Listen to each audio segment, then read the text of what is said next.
အားလုံးပဲမင်္ဂလာပါခုလိုမျိုးဝင်းဝအီးဆက်ပြီးတော့စားလို့ကောင်းတဲ့ဒူးရင်းသီးကြက်ဥခောက်မုံလို့လည်းခေါ်မယ်ပေါ့နော်အာပုံလို့လည်းခေါ်အဲ့ဒါလေးကိုလှုပ်ရှားကြည့်အောင်ပေါ့နော်ဒါကကိုယ့်ဘက်ကိုအစအဆုံးလှုပ်ရှားတာပေါ့နော်အရင်ဆုံးလိုရာကကြတော့ဒီဆန်မုံပေါ့နော်ဆန်မုံကို3စွန်းလောက်ထည့်မယ်ဇွန်းကတော့ခက်မောက်မောက်လေးသုံးနေတယ်ပေါ့နော်အဲ့တော့3စွန်းထည့်ပြီးရင်ကြက်ဥတစ်လုံးလိုမယ်ကြက်ဥကလည်းသွားဒီလက်လက်ဆက်ဆက်ကြက်ဥလေးကောင်းတယ်ပြီးတရားကိုနည်းနည်းလေးပဲထည့်တယ်ဇွန်းတစ်ဝက်စာလောက်ပဲထည့်တရားများရင်တအားချိုပြီး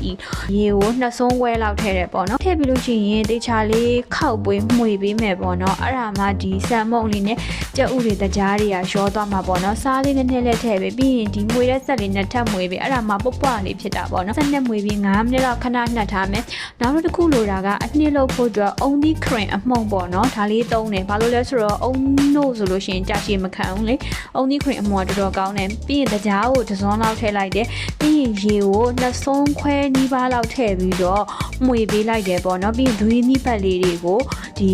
အနှဲ့ပတ်လေးတွေကိုပေါ့နော်ခြွေပြီးတော့ထည့်ပေးလိုက်တယ်အဲ့တော့ဒွေးနီးဝယ်မယ်ဆိုရင်ဒီတန်တမဝယ်မယ်ဆိုရင်စူပါမားကတ်တွေမှာပဲဝယ်စီခြင်းနဲ့ပြီးရင်အိုးအပူပေးတာဒါမကတ်အိုးပေါ့နော်ပြီးရင်ခုနကကျုပ်အနှစ်ကိုလောင်းတယ်ကျုပ်နှစ်ရဲ့ပေါ်မှာလေဒီဒွေးနီးနဲ့အုံနိုးနဲ့တကြားနဲ့ပေါ့နော်ထည့်ထားတဲ့ဟာလေးကိုဖြည်းဖြည်းချင်းဒီအလဲလေးမှာပဲတုပ်ပေးမယ်တုပ်ပေးပြီးတော့ဘီးနာအသားလေးတွေတက်လာပြီဆိုရင်ကိုကခောက်တဲ့ပုံစံလေးပေါ့နော်၄ဘက်ခောက်ဖို့အတွက်လုပ်မယ်ဘဲညာနှစ်ဖက်ကိုအရင်ခောက်မယ်ပြီးလို့ရှိရင်အပေါ်အောက်ပေါ့နော်နှစ်ဖက်ကိုခောက်အဲ့အပေါ်အောက်ခောက်တဲ့အချိန်မှာလေတခါတလေကြလို့ရှိရင်မကတ်တာမျိုးဖြစ်တဲ့အတွက်ကြုပ်ဥရည်လေးထပ်တုပ်ပြီးတော့ကတ်အောင်လုပ်ပေးမယ်အရန်ကြီးလည်းမခတ်ဘူးလောက်ရတာအရန်လွယ်တယ်အရင်ကတော့ကိုယ့်ဘက်ကိုဝယ်စားလိုက်တာပဲပေါ့နော်အခုတော့ဒီမှာကဒါမျိုးတွေမရှိတော့ကိုယ့်ဘက်ကိုလှုပ်စားရတယ်ဒွေးနည်းနဲ့လှုပ်စားတော်တော်လေးလဲစားကောင်းတယ်အဲ့ဒါဆိုရင်အခုဆိုရပြီဆိုလို့ရှိရင်အပေါ်အောက်ထပ်လန်နေလိုက်မယ်ကဲဒီမှာဝင်းဝပြီးတော့အီဆက်တဲ့အာပုံလို့လည်းခေါ်တဲ့ဒီ